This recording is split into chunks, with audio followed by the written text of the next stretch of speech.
Lorsqu'on utilise les nouveaux composants de navigation, nous avons vu qu'il est possible de naviguer de fragment à fragment ou d'activité à activité de façon uniforme. Mais que faire des paramètres? Parce qu'effectivement, on a parfois besoin de passer des paramètres à l'ouverture d'un fragment ou de passer des paramètres à l'ouverture d'une activité. Donc nous allons voir comment appeler une action avec paramètres, bien sûr, et bien entendu récupérer les paramètres du côté de l'activité ou du fragment qui aura été déclenché et qui va s'ouvrir. Pour la mise en œuvre dans le projet, la première chose à faire va être d'ouvrir le build.gradle de projet. Et dans ce build.gradle de projet, nous allons rajouter une dépendance à une bibliothèque dédiée à la navigation. Donc ici, c'est la version 2.3.0-alpha 05 que je propose. Bien entendu, quand vous ajoutez cette ligne, vous devez ensuite synchroniser Sync Now.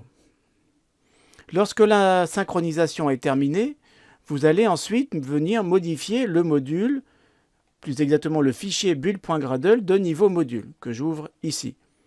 Et dans ce fichier, je vais venir rajouter l'utilisation d'un plugin que je vais placer ici, qui est dédié justement à la navigation. Alors si vous avez besoin d'un plugin pour passer des arguments entre destinations dans un graphe de navigation, c'est parce que vous avez donc du code qui va être généré par l'outil Android Studio. Donc bien entendu, encore une synchronisation nécessaire. Une fois qu'elle est terminée, nous allons maintenant donc passer à la description des éléments de navigation. Donc je vais ouvrir ici dans res navgraph.xml. Donc vous savez qu'ici, vous avez fait appel à un certain nombre de fragments que vous avez branchés les uns sur les autres. Donc nous verrons plus tard que nous allons supprimer certaines cibles. Bon, ce qui m'intéresse, c'est d'aller voir dans le XML, et donc en particulier donc, ce qui s'appelle le second fragment ici, et de regarder l'action. Quand je regarde l'action pour le second fragment, eh bien, je vois bien qu'il n'y a pas d'argument. Donc ce que je peux faire ici, dans le action, c'est de rajouter donc un argument. J'ajoute un argument qui est attendu donc par le fragment. Je donne un nom à cet argument. Alors je vais ici l'appeler dans un premier temps. Je vais l'appeler comment? Dans un premier temps, je vais l'appeler départ location. Donc ça correspond à une donnée que je remplis dans mon formulaire. C'est le nom du lieu de départ. Puis je vais donc donner un argument type. Donc ici, il s'agit évidemment d'une type string dans un premier temps. Alors nous allons d'abord traiter un type banal, un string, bon, voilà, donc depart location, c'est effectivement une chaîne de caractères, mais nous allons ensuite traiter des types plus évolués. Alors qui est-ce qui déclenche cette action? Normalement, donc, nous sommes au niveau du first fragment. J'ouvre le first fragment et je cherche l'endroit où je navigue. C'est ici, je navigue vers le second fragment. Donc effectivement, j'avais remplacé par une navigation vers les settings. Je vais supprimer ceci et remplacer par une navigation vers le second fragment. Je vais modifier un petit peu le code. Alors je vais le mettre prudemment en commentaire. Ce code-là, je vais le modifier. Alors le navigate est toujours d'actualité, sauf que je vais naviguer maintenant directement sur une action que j'aurais bien entendu créée juste avant. Alors val action égale, et normalement ici je dois disposer d'une classe qui s'appelle first fragment direction. Alors je vois qu'elle n'existe pas pour l'instant, donc ce que je vais faire, c'est pour l'instant le mettre en commentaire et venir faire un build ici du module ou du projet, pourquoi pas. Et normalement, donc, cette classe first fragment direction va être créée. Donc, une fois que les scripts ont fini de travailler, eh bien, je vais avoir à disposition donc cette classe. L'erreur qu'il me génère ici, vraisemblablement, donc, correspond à cette référence qu'il ne trouve pas, qui est string. Donc, je vais revenir dans mon navgraph ici et remplacer string par string avec un petit s. Je relance le make project ou build module. Donc la génération est terminée, donc ici je reviens pour créer mon action et tenter d'utiliser donc ce first égale, action égale, first fragment direction, comme on le voit ici, first fragment direction. Ensuite, je vais prendre donc la fonction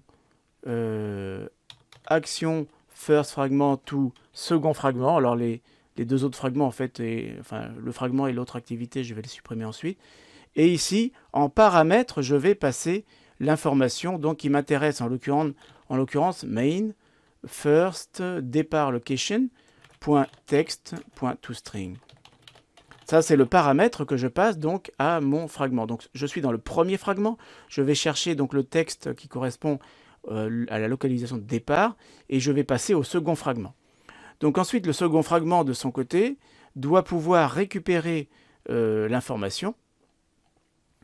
Alors, pour récupérer l'information dans le second fragment, je vais me placer dans le onViewCreated, donc on va dire juste après, à peu près à ce niveau-là. Donc je vais enlever ce commentaire qui ne sert à rien. Et je vais donc venir récupérer l'information. Alors pour récupérer l'information, déjà je vais utiliser une fonction qui s'appelle navargs, que je dois typer du fragment, en fait, plutôt exactement du type de l'argument que je vais récupérer. En l'occurrence ici, c'est second fragment args que je vais utiliser.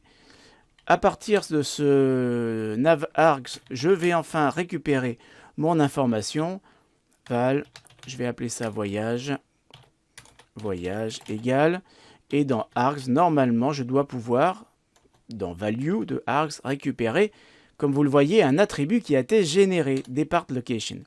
Donc tout ce code a été généré. Alors qu'est-ce que je fais après de cette information de depart location? Eh bien, en fait, en l'occurrence, je vais simplement me permettre un petit log en faisant apparaître donc la chaîne de caractères voyage, puisque voyage est une chaîne de caractères. Alors tag n'est pas connu, je vais venir ici définir tag, je vais appeler ça mainView, de façon à rentrer dans le même filtre que ce que j'ai utilisé jusqu'à présent, et bien entendu la classe log doit être importée, import. Je vais exécuter donc cette application telle qu'elle est là, et donc je vais voir apparaître la localisation du voyage que j'avais choisi. Alors lorsqu'on exécute l'application, on se rend compte donc que lorsque on passe ici, je vais dire, voilà, sur GR je tape, les accents ils n'aiment pas, je fais next, et dans les logs, normalement, c'est que le next est branché sur l'enregistrement des données, je vais venir modifier dans le first fragment layout, first fragment, le onClick qui branche actuellement le bouton sur la trace qui est ici enregistrée données. Je relance l'application. Alors les scripts Gradle sont toujours en train de tourner, c'est toujours un petit peu long. Donc je vais simplement ici dans le deuxième fragment venir récupérer une chaîne de caractères simple. Alors évidemment, ce qui sera très intéressant par la suite, c'est pouvoir récupérer la totalité des champs en une seule fois. Alors nous allons montrer ensuite comment faire. Donc installation, puis exécution de l'application. C'est assez rapide et je vais taper donc le nom de la localité de départ de mon voyage. Donc voilà, que les champs arrivent. Voilà, je retape sur GR. Alors bien sûr, si je mets un accent, il n'en veut pas. Hop, car mon téléphone n'est pas en français. Next. Donc ici, effectivement, la trace de mainView dans le second fragment me montre bien que j'ai récupéré le depart location qui était attendu. Alors maintenant, ce que je vais faire, c'est que je ne vais pas récupérer simplement une chaîne de caractères. Je vais venir récupérer la totalité du voyage d'un seul coup. Alors l'intérêt, c'est que vous n'avez pas à passer objet par objet. Alors ça suppose par contre que vous avez défini la classe voyage. Donc je vais venir définir une classe voyage Bon, simplement en copiant-collant celle que j'ai préparée. Rien de particulier dans cette classe voyage. Quand je vais la mettre ici, past, voyage. Rien de particulier. En gros, la classe voyage, elle regroupe toutes les données que je peux capter dans la création d'un voyage. La date, le départ, localisation et kilométrage de la voiture, puis l'arrivée, localisation et kilométrage de la voiture. Alors par contre, ce que j'ai fait, c'est que je fais hériter cette classe voyage de parseLabel et ensuite je laisse l'outil générer mon code qui est quasiment celui-là au détail près qu'ici j'ai rajouté, donc comme vous le connaissez, cet opérateur qui va faire lever une exception si jamais ces chaînes de caractères sont nulles.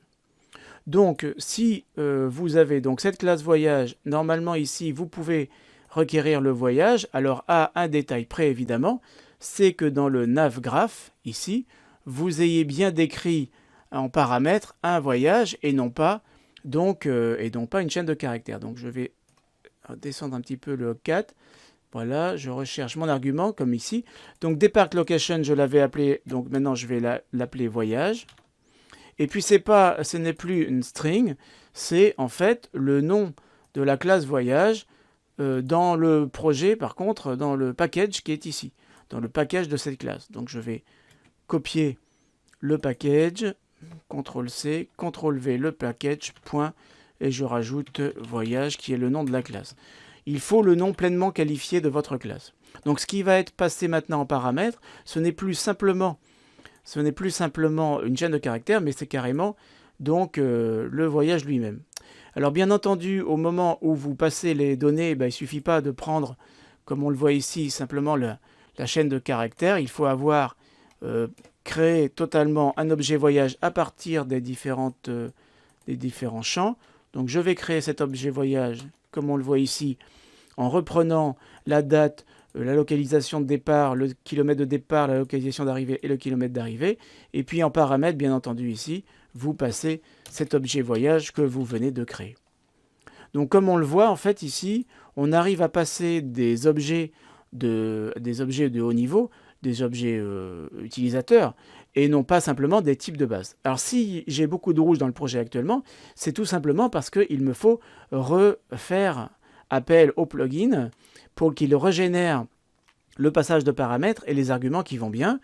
Si jamais vous arrivez quand même effectivement à compiler, mais tout en ayant des erreurs apparemment sur les générations de code, mais que votre application est quand même opérationnelle, parce que ça peut arriver, n'oubliez pas d'aller dans File, File, Invalidate Caches and Now Start, vous remettez à vide les caches de l'outil, il va redémarrer, par contre, c'est un petit peu lent, mais par contre, en général, ça élimine les erreurs un peu étonnantes que l'outil va signaler.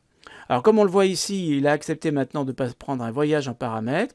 Dans le second fragment, il accepte effectivement, il a généré même le champ voyage dans les values de mon argument. Et donc, en exécutant l'application, je dois pouvoir maintenant récupérer dans le log, non plus simplement un des champs que j'aurais rempli, mais la totalité des champs sous la forme d'un objet voyage. Donc je vais maintenant m'appliquer ici dans le formulaire à remplir tous les champs. J'ai la date. Ici, je vais mettre un kilométrage, on va dire 120 000. Un départ qui sera sur GER. Une arrivée à 130 000. Oh, peut-être pas quand même. 120, 450, on va dire. Alors peut-être avec un peu moins de 0. Ça serait bien sympathique. Et puis à une arrivée, par exemple, à Paris.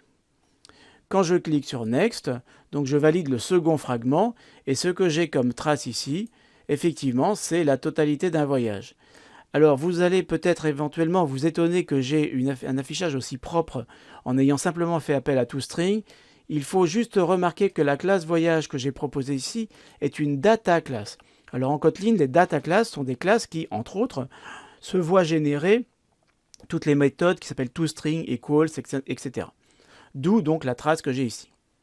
Voilà, donc dans cette vidéo, nous avons vu comment passer des arguments de façon uniforme dans un graphe de navigation. Les destinations, qu'elles soient des fragments ou des activités, peuvent recevoir des paramètres de la même façon. Donc on n'a plus besoin de se casser la tête avec ce que l'on faisait dans l'ancienne mode avec les Start Activity ou autres.